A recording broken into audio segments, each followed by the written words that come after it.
Today we're going to talk about how to download a Gedcom file from Ancestry.com. While I have talked about this in multiple episodes, I realized I don't have a standalone episode that I can refer people to. I get this question a lot about how to download a Gedcom file from Ancestry.com, so we're going to talk about that next.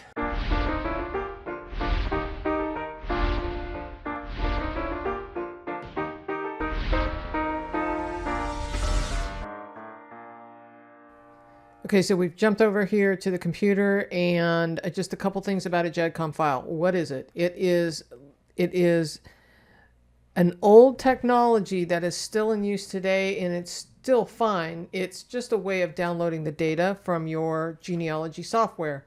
You can do this anywhere on any of the services. You can download a Gedcom file so that you don't have to type all those birth, marriage, death, people's names, create all the relationships. All of that's in the Gedcom file. So all you have to do is download it and upload it to another service.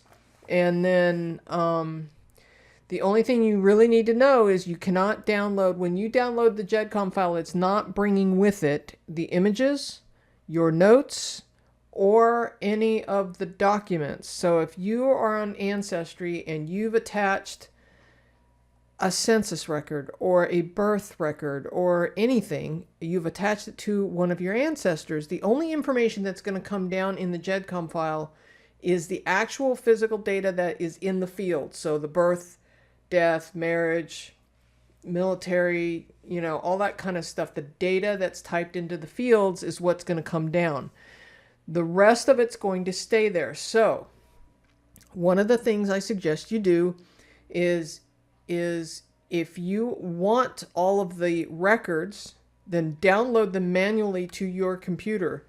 Now, one of the reasons why you might want to do this is if you get rid of your Ancestry account for any reason, the data, the records and the images and your notes that you have put up on Ancestry are not coming. The notes might come down with the Gedcom, but the other data is definitely not. The images and the records are not coming down, but you can download them.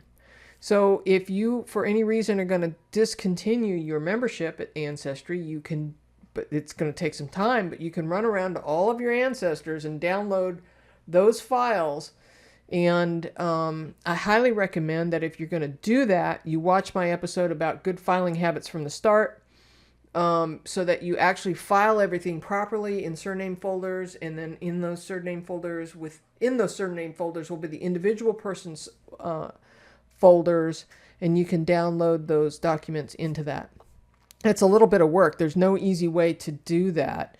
But if you ever discontinue your membership at Ancestry, then while your tree is still up there, and you would still have free access to your tree,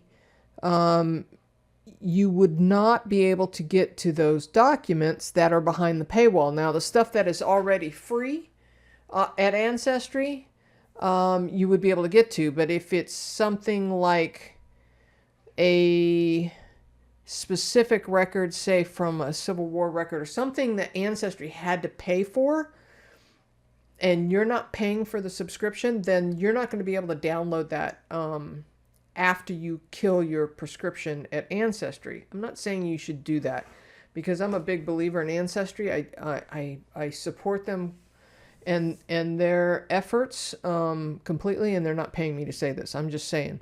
I've been a big fan of Ancestry for a long time. I think they're one of the best, and but they're not the only ones out there. So the whole purpose for downloading a Gedcom is to pull the data down and upload it somewhere else, or upload it to your software. Some people like to have things like Roots Magic or Family Tree Maker or some of the other ones where you can have your tree on your computer, but you really don't need a Gedcom file to synchronize. For example, I have Family Tree Maker, so that's what I'm most familiar with. And you can synchronize your Ancestry tree with your software on your computer. Then you can work offline, and then when you're ready to go back online, you can synchronize your trees again with the new information that you found while you were doing your research.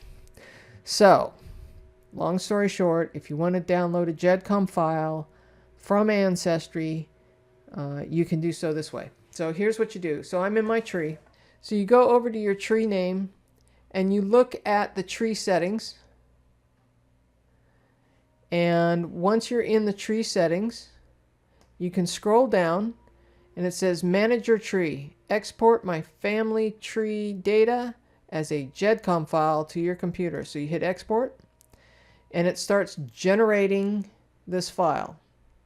And when it's done, then you can, you can't open it. Don't bother even trying. But you can then take that file and upload it somewhere else. So here it says it's done, just as long as I was talking. That's how long it took. And I have a lot of people in my tree. Download your Gedcom file.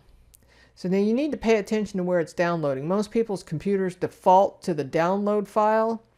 In my case, it's going to show up in this lower bar. I don't even have to go look in my file explorer for it because it's going to be on this lower bar. I'm on a Windows computer.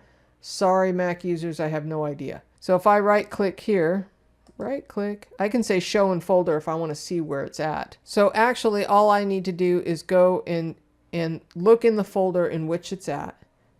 I can then pull it out, put it on my desktop or wherever. And you're going to want to download a Gedcom file every now and then anyway. As you update your tree, your Gedcom file is going to change. Okay, so keep in mind that you only can download the data, not the images, not the documents. So you might want to get in the habit of downloading that to your computer, because if you ever get out of the subscription at Ancestry, you're not going to have access to those. The pointers will still be there. Your tree will still be there unless you delete your tree. Please don't do that. But if you download that data and the records and the images, then you've got a complete set of stuff that, you know, for your files. So if you ever do want to get out of your Ancestry subscription, you can do that. Even if you do get out of your Ancestry subscription, your tree will still be there unless you delete your tree. I highly recommend you do not do that unless you have some personal reason to do that. If that was helpful, give me a thumbs up. Love to hear about your experience with downloading your Gedcom files and uploading them somewhere else, and maybe gaining some more cousins or ancestors along the way. So let me know about it in the comment sections below. All right, there are more videos on the screen for you now that are related to Ancestry, as well as probably the latest video I've uploaded.